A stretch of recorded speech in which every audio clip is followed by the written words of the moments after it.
Hey guys, welcome back to my channel, welcome back to our new vlog. তো এখানে আমি আর আমার ভাই বেরিয়ে পড়েছি। যাচ্ছিলাম আমরা একটু কেনাকাটা করতে।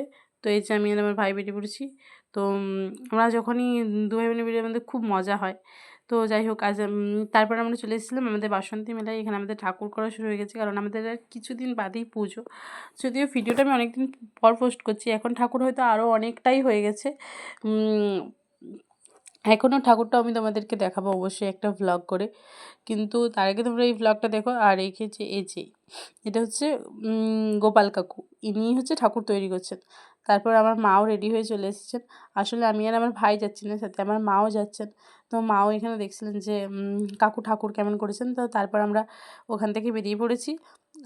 আর এই রাস্তাটা হয়তো তোমরা যারা আমার ভ্লগ দেখেছো খুব ভালো করে, আর যারা মানে আমাদের লোকাল তারা তো জানোই যে এই রাস্তাটা হচ্ছে পাঁচমোড়া যাওয়ার রাস্তা। তো আমরা চলে এসেছিলাম পাঁচমোড়া কিছু কেনাকাটা করার জন্য।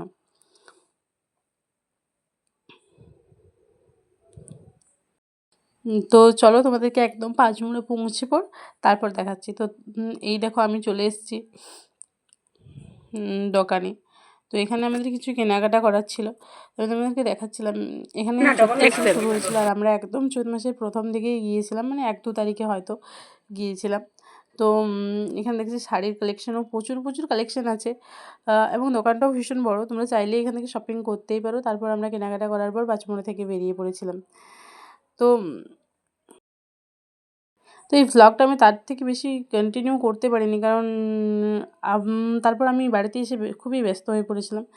তো তো তারপর ওখান থেকে বেরিয়ে আমার যে রোজকার যে রুটিন থাকে সেটা করতেই আমি মানে ভীষণভাবে ব্যস্ত হয়ে পড়েছিলাম।